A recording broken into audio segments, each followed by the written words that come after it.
Hi అండి, welcome back to our channel Anshu vlogs. ఈరోజు మీకు లక్ష్మీ చారు ఎలా కాసుకోవాలో, దీని ప్రాసెస్ ఏంటో, ఇంగ్రీడియంట్స్ ఏంటో చూపిస్తాను, చూసేయండి.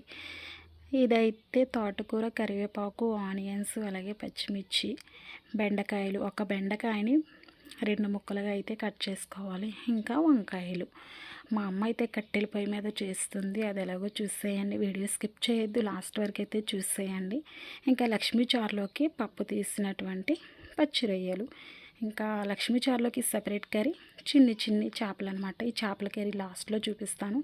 ఇంకా మా అమ్మ అయితే కట్టెల పొయ్యి మీద చూసారా లక్ష్మీ చారు పెట్టి దీన్ని అయితే బాగా మరగాలంట. ఎంత మరిగితే అంత టేస్ట్ అయితే వస్తుంది. కానీ చాలామందికి లక్ష్మీ చారు ఎలా కాయాలో ఏంటో, దీని ప్రాసెస్ ఏంటో కూడా తెలియదు అనమాట. ఇంక ఇది ఇలా మరుగుతుండగా ఈ లక్ష్మీ చారులోకి ఎండు రొయ్యలు తలకాయలు అయితే ఫ్రై చేసుకుని ఇంకా దీన్ని అయితే పొడి చేసుకోవాలి. ఇలా సిమ్లో పెట్టుకుని అయితే ఫ్రై చేసుకుంటే చాలా బాగుంటుంది. ఇంకా చాలామంది అయితే లక్ష్మీ చారులోకి ఇంగ్రీడియంట్స్ అన్నీ డైరెక్ట్గా అయితే వేసిస్తారు. మా అమ్మ అయితే అలా కాదు, దీన్ని అయితే సెపరేట్గా కర్రీ చేసి ఆ కర్రీని అయితే లక్ష్మీ చారులోకి అయితే వేస్తుందనమాట. కొంతమంది అలా చేస్తారు, కొంతమంది ఇలా చేస్తారు. మా అమ్మ ఎలా చేసినా మాత్రం లక్ష్మీ చారు టేస్ట్ మాత్రం పోదనమాట, అంత టేస్టీగా ఉంటుంది. ఇంక ఇలా కర్రీ చేస్తుండగా ఒక పక్క అయితే లక్ష్మీ చారు అనేది మరుగుతుంది. ఇంక ఇందులోకి అయితే పసుపు వేసుకుని, ఇంకొక విషయం ఏంటి అంటే లక్ష్మీ చారు కట్టెల పొయ్యి మీద చేస్తుంది. ఇంక ఇదైతే పొంగకూడదంట. ఇంకా ఎండ్రోయి తలకాయలు చూసారా ఫ్రై అయిన తర్వాత దీన్ని అయితే ఇలా మెత్తగా దంచుకుని ఇంకా మరుగుతున్న లక్ష్మీ చారులోకి వేస్తే దాని స్మెల్ సూపర్ అనమాట.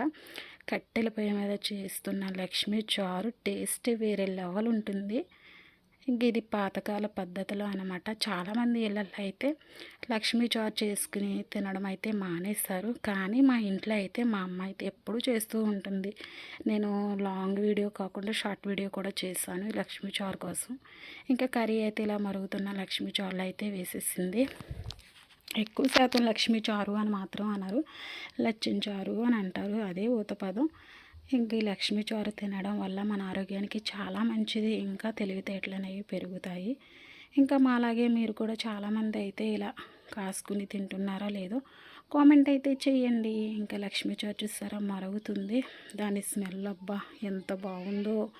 ఇంకా ఫైనల్గా అయితే లక్ష్మీ చారు మరుగుతూ ఉంది. ఇంకా మా అమ్మ అయితే చిన్ని చిన్ని చేపలు అనమాట సపరేట్గా కర్రీ చేస్తుంది. ఈ లక్ష్మీ చారుతో పాటు ఈ చేపల ఇగురు వేసుకుని తింటే టేస్ట్ ఉంటుంది, చాలా బాగుంటుంది అనమాట. మా అమ్మ అయితే లక్ష్మీ చారు కొంచెం కాదు చాలా ఎక్కువే కాస్తుంది. ఎందుకనుకుంటున్నారా? మా కోసమే కాదు, మా ఇంటి పక్కన వాళ్ళకి వీళ్ళకి ఎవరు అడిగితే వాళ్ళకి వేయడం కోసం. ఎందుకు అంటే లక్ష్మీ చారు కాసుకున్నప్పుడు ప్రతి ఒక్కరు అడుగుతారనమాట. ఇంకా అందుకనేసి ఎక్కువగా కాచింది. దాని టేస్ట్ మాత్రం సూపర్. మా అమ్మ లక్ష్మీ చారు కాచినట్టు ఎవ్వరూ కాయరనమాట. చూసారా, చూస్తుంటే నేను నోరు ఊరిపోతుంది అనమాట. నాకైతే మా అమ్మ కాచిన లక్ష్మీ చారు అంటేనే ఇష్టం. ఎవరు కాచిన టేస్ట్ అనేది రాదనమాట. ఇంకా చూసారా ఎంత బాగుందో లక్ష్మీ చారు. ఇంకా నా వీడియో కనుక మీకు నచ్చినట్లయితే లైక్ చేయండి, కామెంట్ చేయండి, షేర్ చేయండి, సబ్స్క్రైబ్ చేసుకోవడం మాత్రం మర్చిపోవద్దు.